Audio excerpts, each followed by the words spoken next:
শুভ সকাল বন্ধুরা, সবাই কেমন আছো? নিশ্চয়ই খুব ভালো আছো। আর আমরা কেমন আছি? সেদ্ধ হয়ে যাচ্ছে যাকে বলে, কি বলবো আর। তার আগে তো দিন তো 2 মিনিট 3 মিনিট একটু বৃষ্টি হচ্ছিলো, কালকে তো কোনো বৃষ্টি দেখা নেই।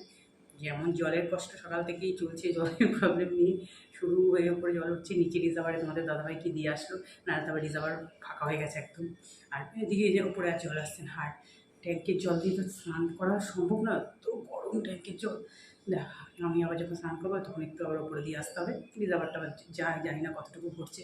ওই জন্য রিজার্ভারে দিলে ওপরে একদম জল টাইমে জলটা আসছে। জল আর কী বলবো, জলের আর আমাদের কী বলতো, জলের ফোর্স তো এতটা কমে না, তো এবার জল দিয়ে দিয়ে তো বেশি কাজ করার একটা অভ্যেস হয়ে গেছে, জলের কোনো দিন অভাব নেই। যাই হোক চলছে। আর চাও খাওয়া হয়ে গেছে, প্রচণ্ড গরম। আমাদের দাদাভাই বেরিয়ে গেল, ঘামছি শুধু সকাল থেকে, পাখা চলছে তবু ঘামছি, রান্না একটু করে নাড়াচ্ছি আর এখানে এসে বসছি। চলো সঙ্গে থাকো, দেখতে থাকো। কাজ বাজ তো আছি, কিচ্ছু ভালো লাগছে না। একটু বৃষ্টি দিলে গাছগুলো সব গাছ আমার শেষ হয়ে গেছে, সব জবা গাছের যেগুলো পাণ্ডব জবা, তারপরে তোমার রানী রাসমণি বা তোমাদের দাদাভাই নতুন গাছ একটা জবা, সব পাতা হলুদ হয়ে যাচ্ছে। চলো সঙ্গে থাকো। তারপর দেখো, এই যে যতই গরম হোক কাজ তো করতেই হবে। আর কি বলবো, ওই কাজটা করছি না, সোফাগুলো সব ঝাড়ছি আর ঘেমে পুরো চান করে যাচ্ছি সকালবেলাতেই। মানে এত বিরক্তি লাগছে এখন জানো। সকালবেলাতেই যখন ওয়াশরুমে ঘুম থেকে উঠে যাই তখন একটু মানে একবারে ব্রাশ টাশ করে একটু শাওয়ারটা চালিয়ে গায়ে একটু জল মানে যেন তখন একটু কি ভালো লাগে। কিন্তু ঠান্ডাও লেগে যাচ্ছে ভেতরে ভেতরে, কিন্তু কিছু তো করার নেই। এত গরমটা পড়ে গেছে না, খালি আকাশের দিকে চেয়ে আছি কখন একটু ওয়েদারটা ভালো হবে, একটু বৃষ্টি আমাদের কাছে আসবে দেখা দিতে। এই যে দেখো সোফা ঝাড়ছি, মানে ইচ্ছে না থাকলেও সংসারের প্রয়োজনে কাজগুলো তো করতেই হয়, তাই না বলো? আর বেশি ধুলো হয়ে গেলে তো সে আমাকেই করতে হবে, মাঝে মাঝেই তো করি। দেখো তোমরা তো জানো যারা আমার মানে ভিডিও দেখো। আর আমি সবসময় ভাবি কী বলো তো, আমার কাজ তো আমাকেই করতে হবে, সুতরাং শরীর খারাপ হোক, গরম হোক, শীত হোক, এই কাজটা শীতে অতটা কষ্ট হয় না এসব কাজগুলো করতে, গরমে একটু ভীষণ কষ্ট হয়। শীতে শুধু ওই রান্নাঘরে সিঙ্কে জলের ঘাটতে একটু কষ্ট বেশি, কাচাকাচি করতে এগুলো করতে কষ্ট। আর গরমে তো মানে কি বলবো, এই কাজ করতে খুবই কষ্ট হয়। দেখবে শীতকালে ঘরটা ঝাড় দিতে কোনো ঝামেলা হয় না। এই যে দেখো তারপরে ঝাড়া ঠাড়া হয়ে গেল, আর একটু লাইট কালার যেহেতু একটু ভালো করে দিয়ে দিই। আর পেছনেই তো আমি চাদরটা দিয়ে দিই, কারণ পেছনটা তো পুরো এই ক্রিম শেড কালারটা যেটা রয়েছে, লাইট কালারটা। তখন বলে না যখন মানে এটা অর্ডার দিয়ে আমি বানিয়েছিলাম সোফা সেটটা, এবার তখন তো বেশ হালকা কালার দিয়ে দিয়েছিলাম, তখন মাথায় আসেনি যে এটা নোংরা হয়ে যাবে। কী আর বলবো, কিন্তু এই যে মেরুন কালারটা যেটা হচ্ছে না, ওটার মধ্যেও যেন তো ধুলো পড়লে ঠিক বোঝা যায়। দেখবে যতই ডিপ তুমি ব্ল্যাকের ওপর দেখবে আলতো ধুলো পড়লে বেশ ভালো বোঝা যায়, যতই ডিপ। হ্যাঁ তবে কি লাইট কালারের ওপরটা খুব চোখে লাগে, সেটাই। এবার কভারটা দিলে, আর এই কভারটা জানো তো দুরকমভাবে তুমি পাততে পারবে। মানে আমি তো এই ডিপ কালারটা পেতেছি, আর পেছনেরটা কিন্তু লাইট কালার, ওটাও পাতি কোনো অকেশনের সঙ্গে, ওটাও পাতি। এই যে কুশানগুলো সব ছেড়ে ঠেড়ে রাখছি, মানে এক একটা করে এগুলো সব মোটামুটি ঝাড়া হয়ে গেছে, এখন একটু গোছানোর পালা। আর এই যে আমার চলে এসছে আমার মেয়েকে মানে দেখলেই না ভাবি, মেয়ে ছোটোবেলায় ওকে নিয়ে বসে সোজাসুজি কার্টুন টার্টুন দেখতো, ওকে কোলে নিয়ে বসতো। এখন আর আমি মাঝে মাঝে বলি কী রে এটা দেবো কোলে, আর কি হাসি বলে। আমি তখন বসতাম বলো মামি, আমি হ্যাঁ, তারপর তার বসতে বসতে আবার ওখানে রেখে দিত। ওটা নিয়ে একটা বাচ্চাদের তো একটা ভীষণ ভালো লাগে, ওটা নিয়ে বসতো। আরও অনেকগুলো ছিল, তখন তো খাটের মধ্যেও থাকতো, খাটের মধ্যে দুপাশে দুটোকে বসিয়ে রাখতাম ওই ঘরে বেডরুমে। তা ওগুলো বড় হয়েছে, ওগুলো সব গেছে। এবার দেখো বারান্দাটা ঝাড় দিচ্ছি, আর ভাবছি কখন ওই যে আচারের শিশি দুটো সামনে দিয়ে রেখেছি। আবার জানো তো 10:30 অবধি এখানে খুব রোদ থাকবে, আবার রোদটা ঘুরে যাবে, তখন আবার এই কর্নারটায় দিয়ে যাবো এসে আচারের শিশি দুটো রান্না করতে করতে। তারপর আবার যখন ভাত টাত খাওয়া যাবে তখন নিয়ে ডাইনিংয়ের ওখানে চলে যাবো, তখন ডাইনিংয়ের ওখানে রোদটা আসে। তারপর দেখো দুটো ঘর মুছে নিয়েছি, টিফিন সব খাওয়াই গেছে। আর এখন তো আমি মেয়ের জন্য মেয়েকে কী করছি, অল্প একটু ভাত দিয়ে দিচ্ছি, ওর বাবার জন্য সকালবেলা রান্না করা আছে ওখান থেকে দিচ্ছি, ওকে রেখে দিচ্ছি। আর আমি একটু আজকে আমি খেয়ে নিয়েছি, চিড়ে খেয়ে নিয়েছি।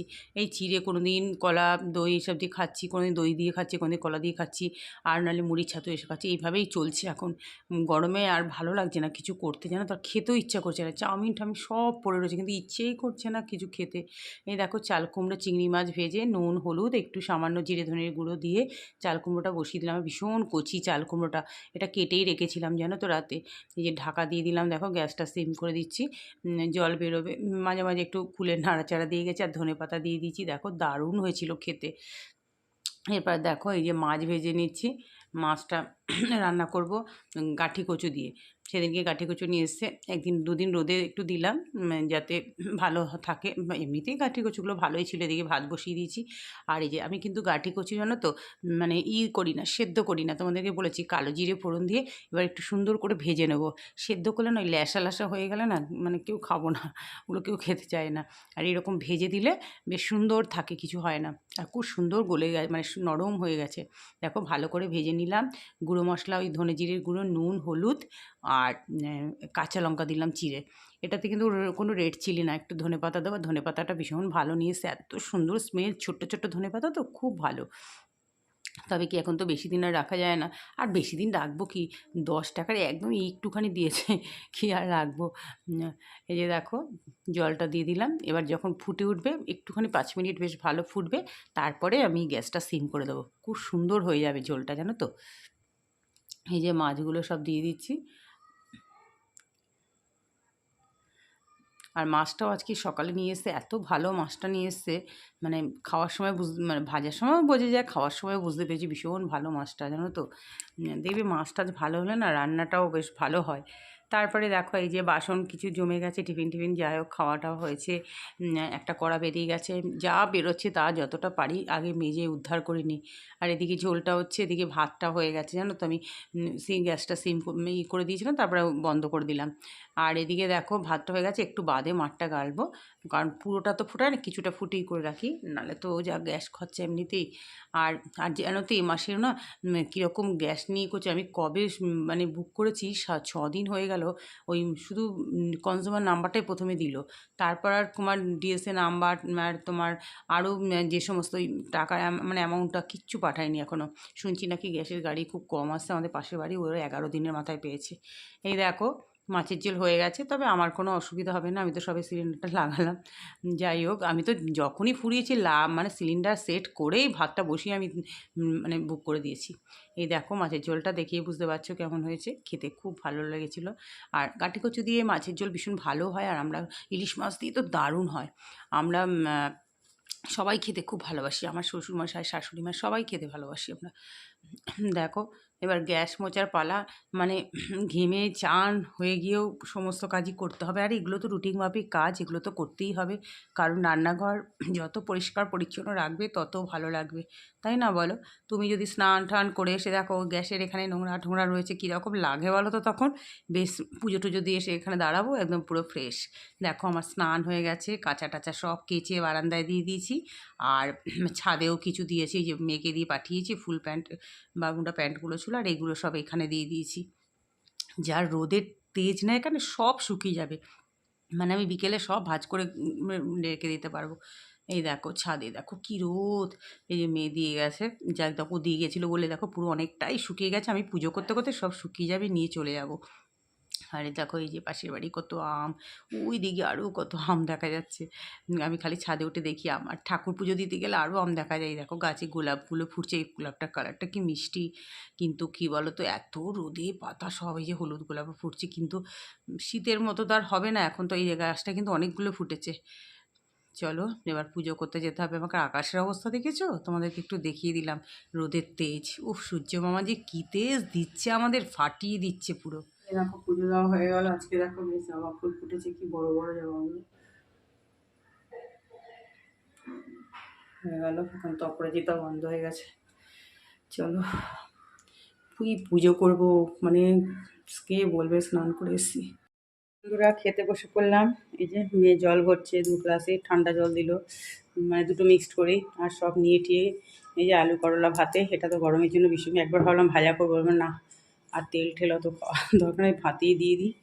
এই গরমে না আর রান্না করতে ইচ্ছা করে না। চলো খেয়ে নিই সব। আর দেখো রঙ্গোলি ফুলটা কি সুন্দর লাগছে না দেখতে। চলো খেয়ে নিই। শুভ সন্ধ্যা বন্ধুরা, সন্ধে সন্ধে দিলাম। ছাদে এখন হাঁটিনি, আমি চাটা খেয়ে দেওয়ার যাই। কাছে বসিয়েছি, হাওয়া তো নেই, কি গরম কি বলবো, আর ভালো লাগে না সত্যি। আর এরকম চলতে থাকলে না মানুষ শেষ হয়ে যাবে। আগে দেখো চুলটাকে আগে কোথায় তুলেছি, পরশু দিনকে শ্যাম্পু করলাম, আর আমার তো চুল ভিজিয়ে পুরো স্নান করা অভ্যেস, কিরকম যেন চিটে চিটে মনে হচ্ছে, কি বলবো। আর যা জলের অবস্থা, মানে শ্যাম্পু করাও এখন মানে শ্যাম্পু তো অনেকটাই জল লাগে, আমার একটু বেশিই লাগে স্নান করতে জল। আর জলের যা ক্রাইসিস হচ্ছে কি বলবো। তার মধ্যে মানে এখান থেকে একটা ই করে ওপরে একটু ওই দুটো ট্যাঙ্কে দেখা একটু করা যায়, সেটা কলটা করতেই ভুলে গেছি। মাথা খারাপ হয়ে যাচ্ছে এই জল ভরা নিয়ে। এই জলটা না মানে 4-5 দিন ধরে এতটা ক্রাইসিস হচ্ছে। এতদিন হচ্ছিল টুকটাক টুকটাক অল্প অল্প করে হয়ে যাচ্ছিল, ঠিক মানে অতটা অসুবিধা হচ্ছিল না, কিন্তু 4-5 দিন ধরে প্রচন্ড প্রবলেম হচ্ছে। আসলে গরমটা জোরে পড়ছে তো। আর ধরো যেখান থেকে জল সাপ্লাই হচ্ছে, মেন পাম্পটা আমাদের বাড়িতে একটু দিদি ক্লাবের মানে বসানো হয়েছে। এবার ওরা তো পাম্পের মেশিনটা চালু করে, এত গরম হিট না মানে খুব স্পিডে দিচ্ছে না কোনো রকম, যে বাস্ট হওয়ারও তো ভয় থাকে। চলো আজকে তাহলে এত পর্যন্ত এই ভিডিওটা, সবাই ভালো থেকো সুস্থ থেকো, টাটা।